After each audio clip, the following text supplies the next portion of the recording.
Hello Year 11s, I hope you're all well. This video is mainly for people who couldn't attend our live lesson today. So the title is Nnjr, which stands for Nothing New, Just Review. I'm going to go through a number of topics which we have learned about before. However, it's either been rushed or it's been a very long time since we've done examples or done questions on those topics, and so I felt it is best to do another lesson focusing on these types of questions. So firstly, we have a geometric proof question, which goes prove that the sum of the interior angles of a triangle add up to 180 degrees. So we need to prove that A plus B plus C equals 180 degrees using the information on the actual diagram. So we see that we have two parallel lines,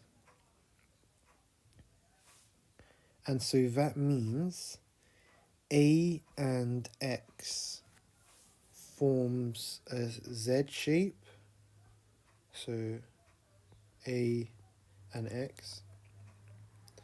And as we know, Z angles are called alternate angles. So A is equal to X. Also, if we look at B and Y, well, they form an F angle. So it goes like this. If you were to rotate the diagram, then this is Y and this is B. So this is the triangle. So yeah, these two angles, B and Y, are corresponding angles, and so they are the same. Now here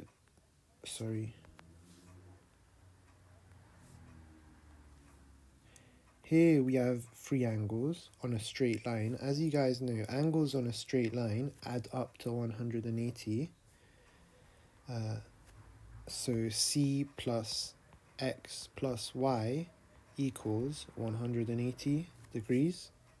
Given that we've proven that A equals X and B equals Y, we can now say that C plus A plus B equals 180.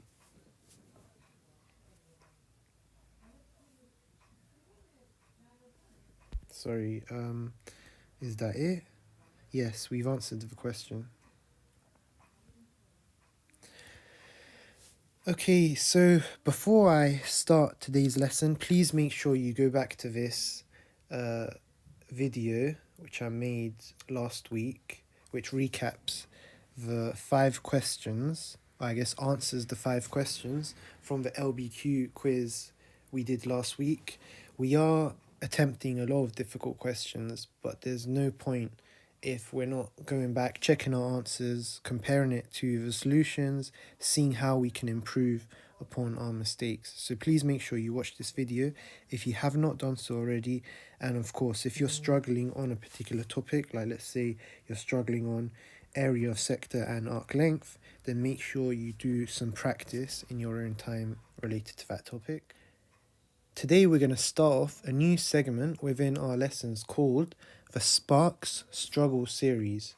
So, firstly, I'm going to refer to this graphic again. Please make sure you're doing all your Sparx compulsory tasks and you're trying your best to complete as much of a optional and target homework as you can. The more time you spend on Sparx, the more time you spend recapping previous topics, doing exam practice, the better you will do in your GCSEs. So the Sparx Struggle series is where I'm going to go through a number of the most difficult questions on a particular Sparx assignment on that particular week. So week 23's homework was related to conditional probability, And the two questions which were the most difficult questions, based on how you guys answered. Here we have our first question of the two. So I can see the formula for conditional probability. Remember, this line here means given that. So if I were to tell you what this whole thing means here, the probability of A given that B has already occurred. So I'm going to read the question now. I can see that there is some key information here. So the probability that Zachariah's badge has a deer on it is 4/5. The probability that his badge has a pink deer on it, 3/10. Given that Zachariah's badge has a deer on it, what is the probability that the deer is pink? So this is a given that question. Remember, I've been talking about these questions the last few weeks. Conditional probability questions usually start with given that, and it helps us understand the question and contextualize what they're actually talking about. Given that Zachariah's badge has a deer on it, what is the probability that the deer is pink? So I'm going to write the probability using notation. What is the probability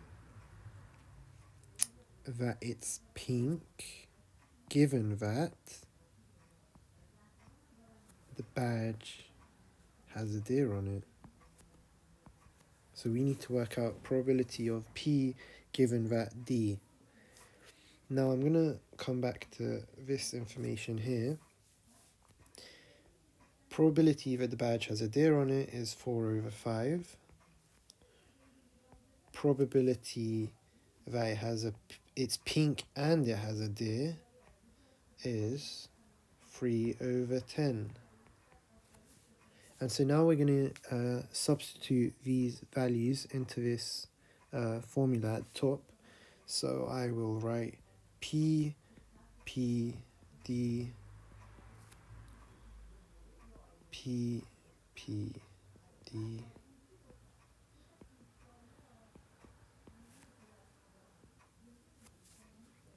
Right, so we have 3/10,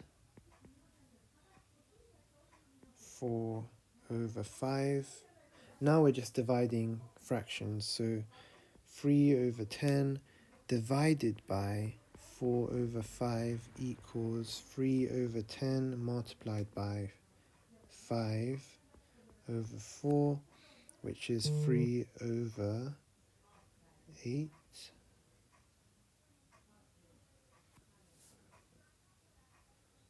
Okay, so that's it. We've answered the question. Actually, one thing I want to add. Let me just change the color of the pen. This probability that the badge is pink and deer is the same as the badge having a deer and it being pink. So the order doesn't matter here. But of course, here the order is really important, because if you change this to D, given that P, what you're saying is you want to work out the probability of the badge having a deer on it, given that it has something which is pink on it. So it is changing what you're working out. So these two are not the same. Not the same.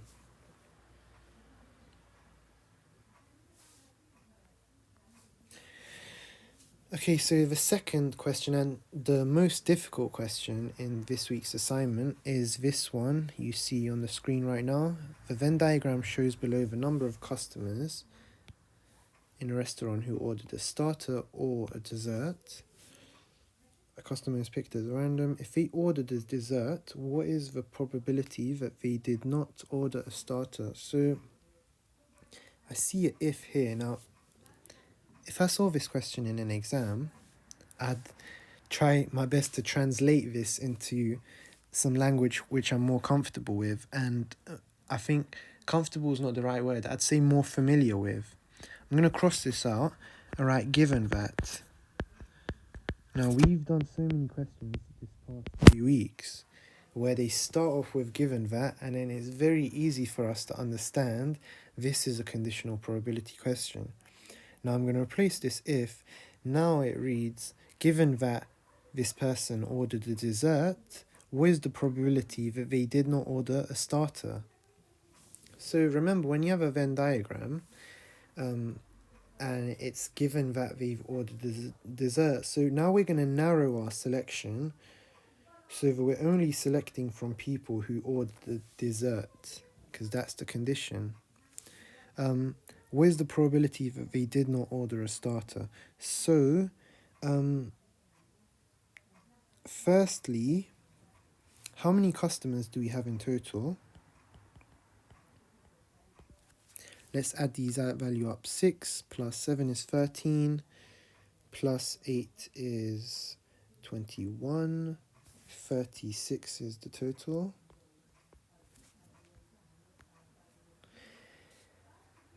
How many people ordered dessert?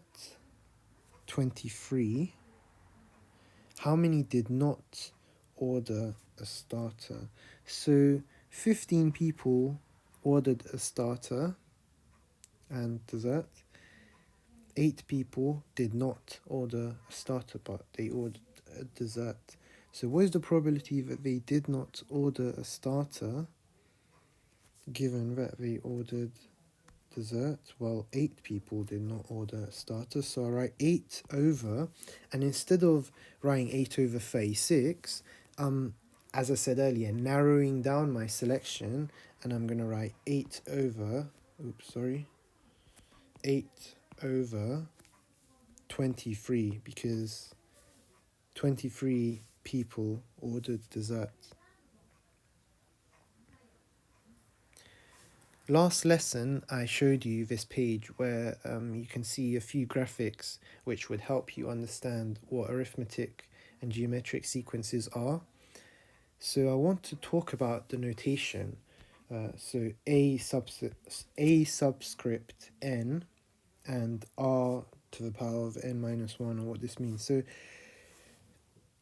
here we have a geometric sequence, and an essentially means the nth term. And so let's say a0 or a1 is the first term. And so in this case, for this geometric sequence, a1 is just 1 because the first term is 1. R is the common ratio, so what we're multiplying by each time. So I'll write r equals 3. So the useful thing about this notation is we can write a subscript, for example, 4. Now this means what is the fourth term? What is the value of the fourth term? So the formula is a1 dot is the same as multiplied by, so a1 multiplied by r, which is 3, to the power of n minus 1. In this case, n minus 1 is 4 minus 1, so a1 multiplied by 3 to the power of 3 equals 1 multiplied by 3 cubed, which is 27, and so the answer is 27. Does that correlate with what's in the question? I mean, on the graphic? Yes, it does. 27 is the right answer. So I am aware that you probably understand how to work with arithmetic and geometric sequences. However, I felt it was useful to just talk about this notation and what a subscript n would be, what another letter they might use is u. So u subscript n is used for a lot of sequences as well.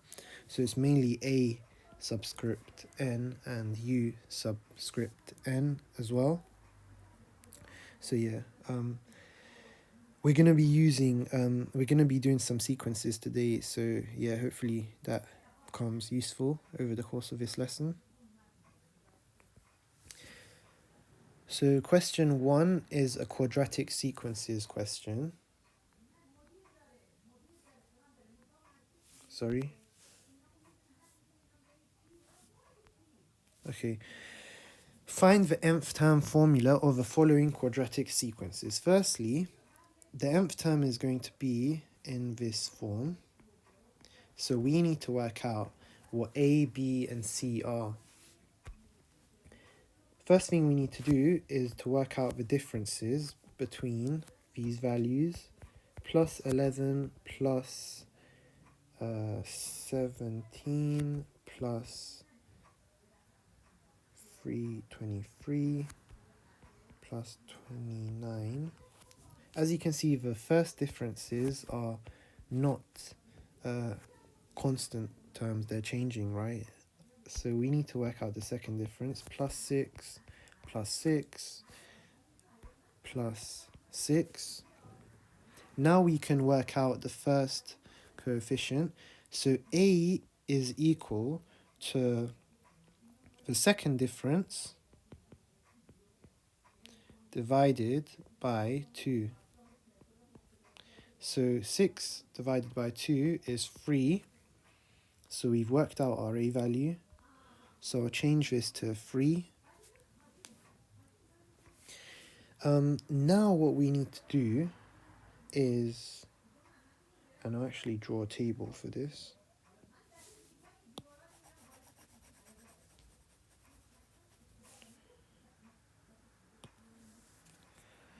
So here I write N1, 2, 3, 4, 5. So U1 is the first term, U2 is the second term, U3 is the third term, and so on and so forth. Now, we have worked out this first part of the nth term. We need to work out this bit. We need to work out what that bit represents, right? So in total, un, which is our nth term, is 3n squared plus bn plus c. Now here I'm going to write un take away 3n squared, that equals bn plus c. So we need to do un take away 3n squared to work out the bn plus c bit, and then we will have our whole nth term formula for this quadratic sequence. So here I'm going to write 3n squared. So 3 multiplied by 1 squared is 3. 3 multiplied by 2 squared is 3 times 4, which is 12. 3 multiplied by 3 squared is so that's 27. 3 multiplied by 16 is 48, and 3 multiplied by 25 is 75. So on the next line, I'm going to write un take away 3n squared. So I'm going to do 4 take away 3, which is 1, 15 take away 12, which is 3, 32 take away 27, which is 5, and so on and so forth. So we have a 7 here, and we have a 9 here. Right, so this sequence, this new sequence, is bn plus c, right? Because this is equal to this. So if we work out the nth term for this linear sequence, then we will have our b and c values. So I can see the sequence is going up by 2, right? So it's going to be 2n. And to work out the c, I'm going to go one term back. So what is 1 take away 2 minus 1? So now we've worked out our b and c values.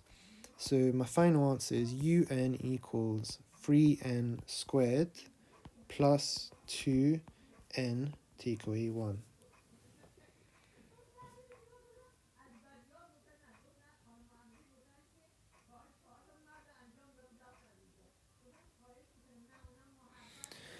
Question 2. A sequence has the nth term n squared, take away 2. Find the first 4 terms in this sequence. So the first term is n squared take away 2, which is 1 take away 2, which is negative 1. N, U, N.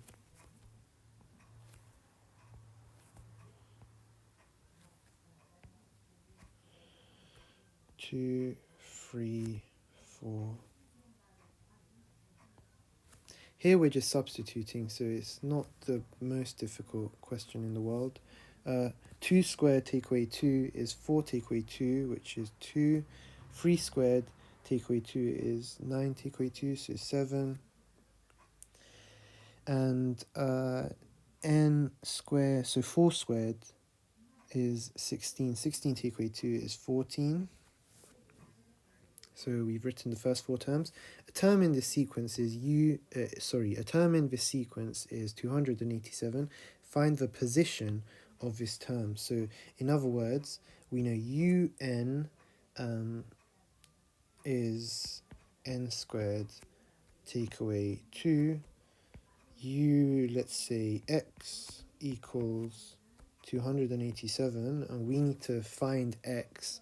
In other words, find which position of this term, is in the sequence. So I'm going to write n squared take away 2 equals 2, 8, 7. N squared equals 2, 8, 9. And so we square root it and take the positive value, since it's a sequence. The position has to be positive, right? And 2, 8, 9 equals 13. And so we can write U13 equals 2, 8, 7. Here we have another quadratic sequences question. However, it's an unfamiliar problem, as I like to say. The quadratic sequence is, it involves letters. It involves x and y, and we don't know where x and y are. And so I think this is the type of question which students generally find difficult, because they see a question which doesn't look familiar to them, and they instantly feel that it's a difficult question. However, I don't think this question is too bad, and hopefully you don't as well. So I'll go through it. So I need to work out the first of these is plus y plus 4 plus 10. And now I need to work out the second difference. I'll leave that blank for now because I don't know what y is. Actually, I think I made a mistake. So how do we go from x plus y plus 4, so this one, to x plus y plus 10? This has to be plus 6. So how do we go from plus 4 to plus 6? We have to add 2, and it says here quadratic sequence. One of the properties of a quadratic sequence is that the second differences have to be the same. So for this sequence, all the second differences have to be plus 2. So this has to be plus 2. Now, since that is plus 2, I know that y has to be 2. Because how do we go from 2 to 4? We have to plus 2. So I'll change this to 2. Here we have x plus 2 plus 4. So we have x plus 6. And here we have x plus 2 plus 10. So I'll just write x plus 12. Okay, so now it's a bit easier to answer this question. So let's try to find out the x value. The sequence has an nth term Oh, so they've given us the nth term as well. And the fact that a equals 1 makes sense because our second difference is 2 and a is always half of the second difference. We need to find the value of x. So how can we do that? So I know, let's change the color. I know that the first term, so u1 equals x. And if u1 is equal to x, then that means if we substitute 1 into this nth term, it gives us the first term. So u1 is also 1 squared take away 1 plus 5. So 1 take away 1 plus 5 is 5. So we've just worked out that x is equal to 5. So here I'll write x equals 5. We've worked out the value of x, we've worked out the value of y. And of course it helps that they've given us the nth term. But I hope I showed right now that although this question involves letters, it's not as hard as it looks. We just have to apply what we understand of quadratic sequences, and then step by step, hopefully, we should be able to answer questions like this.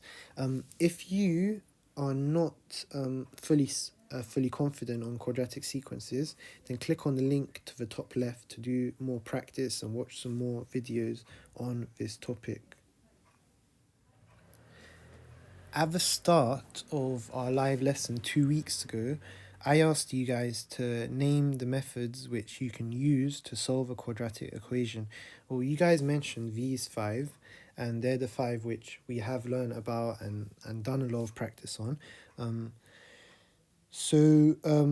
There's another method. There's a method which we have touched on, but we haven't spent too much time on.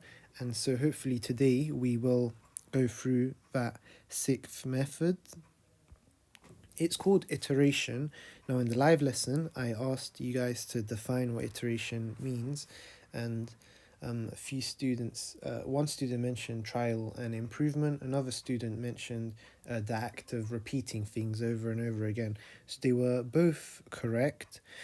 The mini learning objective is to solve quadratic equations using an iterative process. So you will see me go through a few examples where we do that. So here is question 1. It is using the trial and improvement method, also known as the decimal search method. So the question says, starting with x equals 2, use trial and improvement to find a solution to the following equation to 1 decimal place. So what we need to do is substitute x equals 2 into this equation on the left hand side, of course, and then see how close we get to the 1. Are we getting an answer which is a lot larger than 1? Is it a lot smaller than 1? If we, let's say, we substituted it into the equation and our answer is, I don't know, 1.5, for example, then we know that our x value is too large and we need to decrease the x value. We need to try like 1.5 or 1, and then reevaluate it again. So I'll show you a table of working out for this question. Here it is. So we started off with 2. Now the first answer was 4. 4 is obviously a lot larger than 1. So we need to decrease our x value. We tried 1. We got a value which is way too small now, and so we need to go higher. So we pick a value which is between 1 and 2. Of course, this value is also too small, as in it gives us an answer which is a lot lower than 1, so we need to go higher again. Again, it's too small relative to the 1. 1.8. Okay, that's still too small, but we're getting closer, which is good. Now let's go to 1.9, and now that's too big. 2.318 is a lot larger than 1. So we go back down to 1.85, and that is too big. It gives us an answer of around 1.56. However, if we look at the question again, we want a solution to one decimal place. So we know that our answer will be between 1.8, as in our x value will be between 1.8 and 1.85. That's clear from looking at this value and this value. So given that x is between 1.8 and 1.85, we can say x equals 1.8 to 1 decimal place.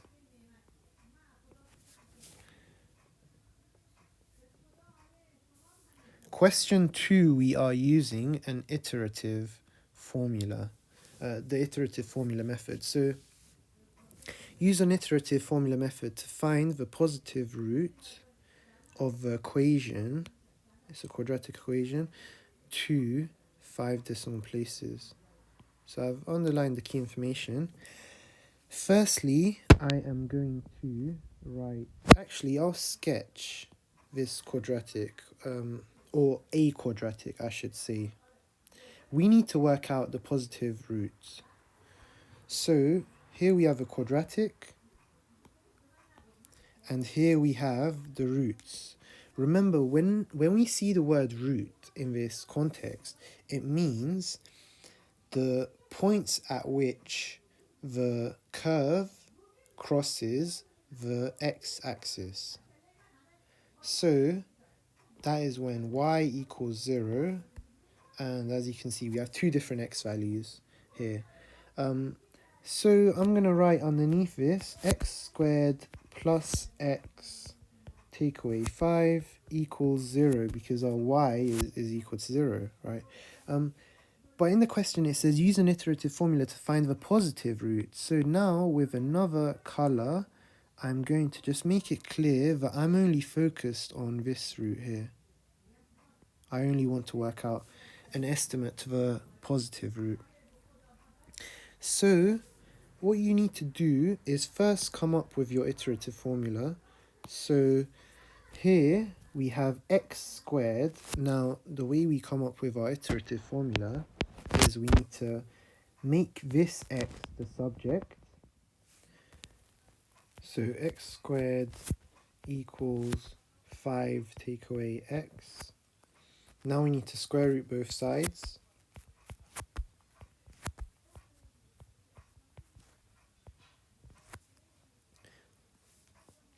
Now we need to write our iterative formula. So I'll just change the color of the pen.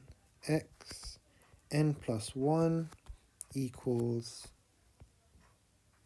5 take away x n. So let's say we start off with x0 equals 2. x1 is root 5 take away 2. Actually, I'll write x0 first, which is root 5 take away 2, which is root 3. x2 is root 5 take away x1.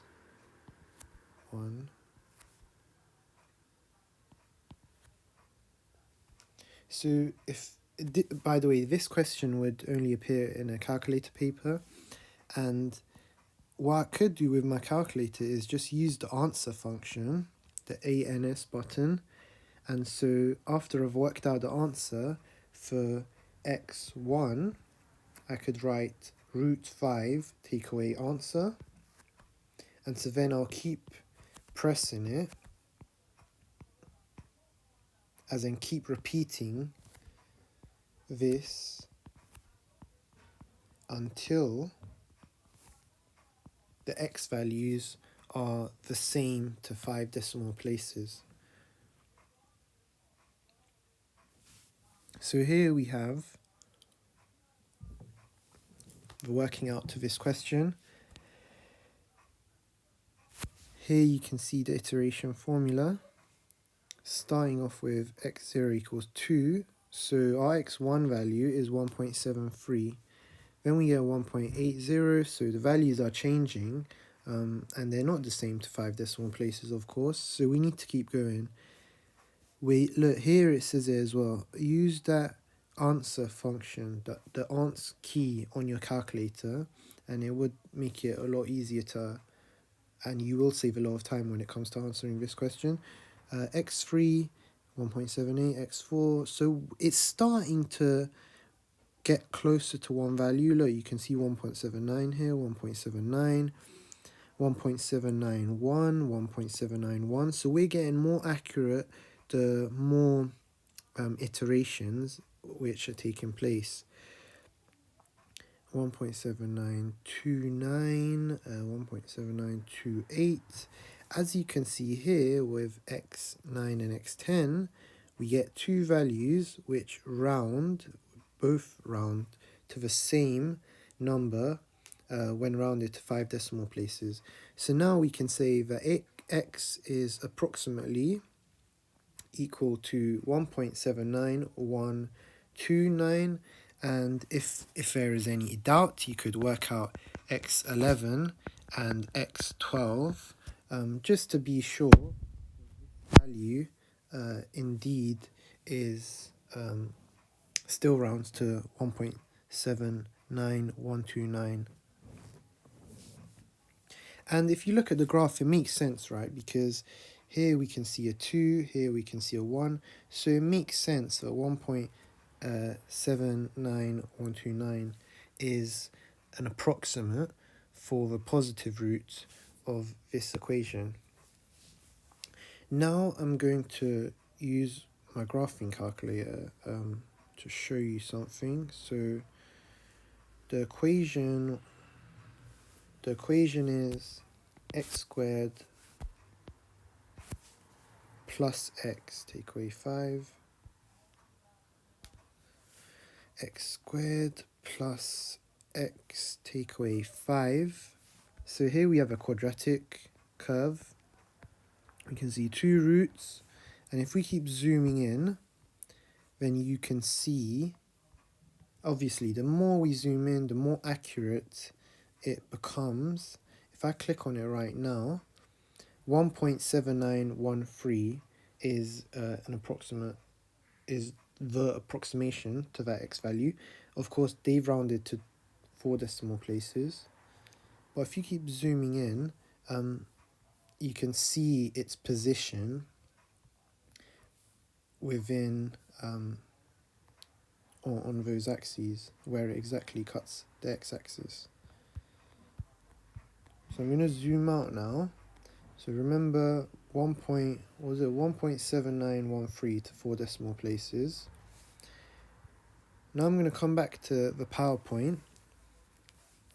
I'm going to look at this equation here.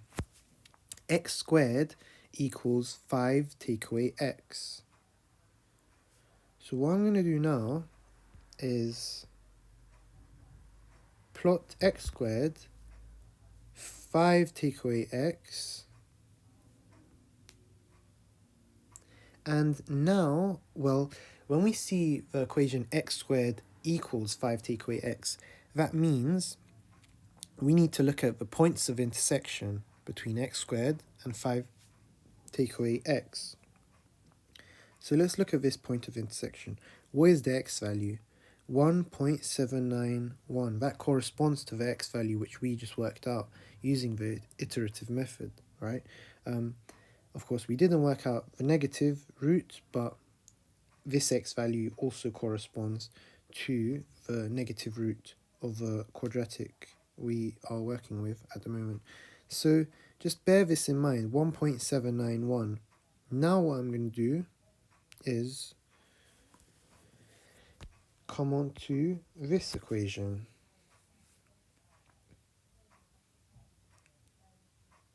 X equals root 5 take away x. Let's delete this. X. So we have x and root 5 take away x. Now remember, we're just rearranging that quadratic. We're not actually changing it. We're not increasing it, decreasing it, adding 5, adding 6, adding an extra x term or 2. We're just rearranging it, and that's why if you click on this, you can see 1.791 again is the x value. And here the y value is 1.791 as well. Now if I add a negative in front of this, then this x value would correspond to the negative root from our question. So this is just something interesting for you to bear in mind. And I guess further prove that these three are the same thing. It's nice to spot those patterns between the different equations. Moving on to algebraic proof. So when it comes to algebraic proof, the questions are along the lines of, okay, prove that these two consecutive even numbers are divisible by 2. Well, usually what a lot of you guys have done so far in exams are pick two consecutive or even numbers, and if a question says the sum of two consecutive even numbers, you add them together, you get 6, and then you write, okay, 6 is divisible by 2, because 6 divided by 2 is 3, and that's your proof. You might sometimes show 2 or 3 other examples. However, that's not the way to get 4 marks. For algebraic proof, you need to always use generalizations. So n, 2n, and 2n plus 1. When you want to refer to a standard number, so if you wanted to work with consecutive numbers, you could use n and n plus 1. 2n is used for even numbers. 2n plus 1 is used for odd numbers. So just bear that in mind. Always use generalizations when it comes to algebraic proof questions. Here, the third bullet point I'm going to talk about briefly. So odd multiplied by odd gives you an odd number. So for example, 3 multiplied by 5 gives you 15. Any two odd numbers multiplied together would give you an odd number. Two even numbers multiplied together, so 8 multiplied by 2 is 16, for example.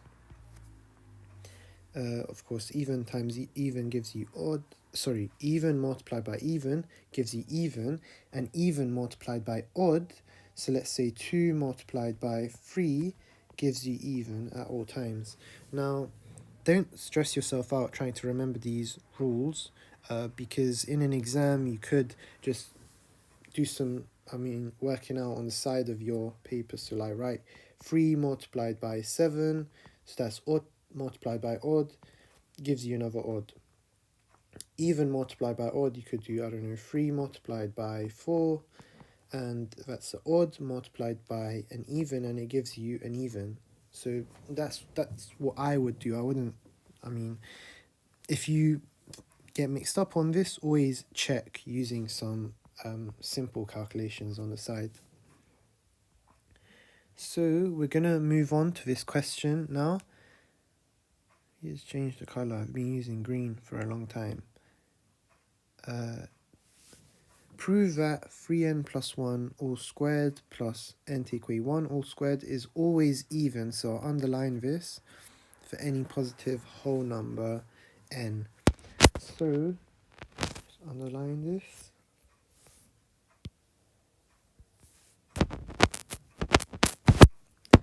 3n plus 1 squared. Actually, I'm aware you guys cannot stand brackets, so relatively quickly. N take away 1 squared n squared take away 2n plus 1. So add these up, collecting like terms, 10n squared plus 4n plus 2. We need to prove that this is always even. So what I'm going to do is, okay, firstly use a different color. 10 is of course always an even number. N squared depends, right? Sometimes it's odd, sometimes it's even. So I'll just write x for now, because x can mean even or odd. 4 is of course always even, and n varies. So I'll write x, and 2 of course is always even.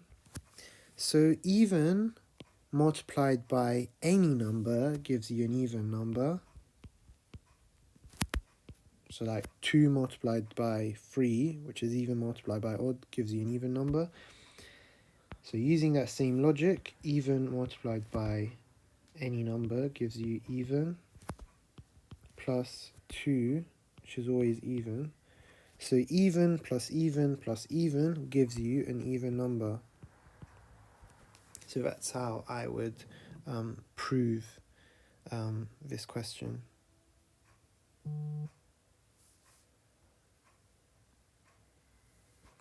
Prove that the sum of 3 consecutive odd numbers is an odd number.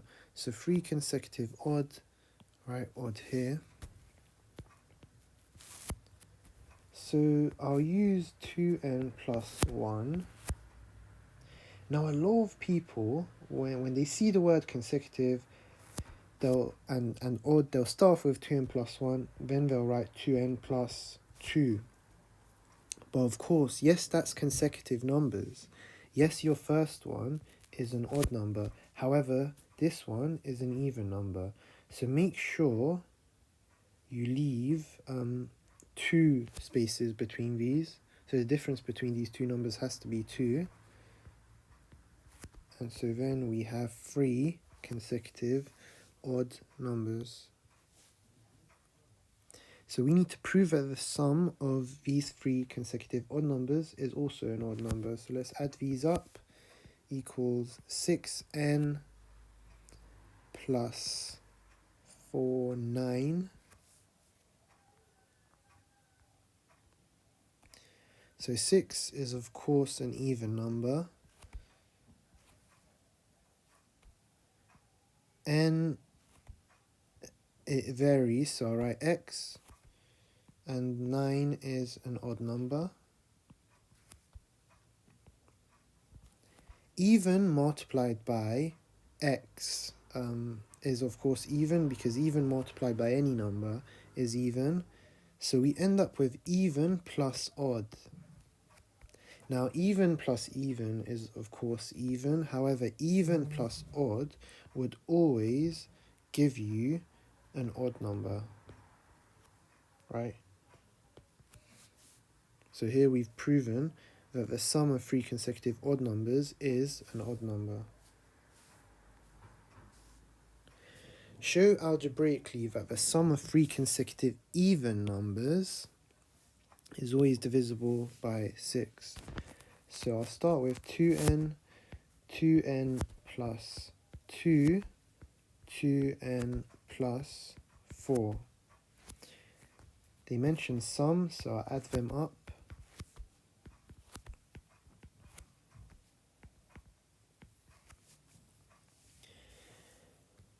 Okay, take out a factor of 6. 6n plus 1. I mean, just by seeing 6n plus 6, it's obvious that it's divisible by 6. But in case there's any doubt, write 6, open bracket, n plus 1, and then we could even write this. 6 multiplied by n plus 1 divided by 6 gives you n plus 1. And again, if you want to do more practice on algebraic proof, feel free to click on this link on the bottom left of this video. And it's the same for quadratic sequences and iteration. If you want to do more practice on those, then click on the links on those slides. So your independent task is to, of course, complete the forms quiz. I'm hoping you have all completed it by now, but if you haven't done so already, please make sure you complete it as soon as possible, because I will be providing you with solutions. And of course, make sure you continue doing all your Sparx assignments, the overdue assignments, the compulsory, optional and target homework. The more work you do, the more likely you are to become fluent in maths, and that will ultimately help you get a really good grade. Please make sure you do all your overdue remote learning assignments, and also make sure you're recapping all the topics we have covered so far. This is really important. Independent learning is extremely important, and as I said from the start of year 10,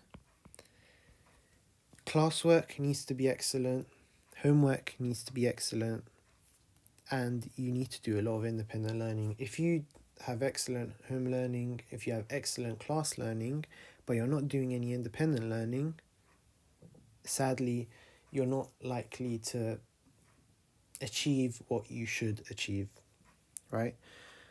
I'm always here if you need any help, and yeah, so please make sure you ask me for help if required. And yeah, I hope you enjoyed watching this video, and yeah, take care.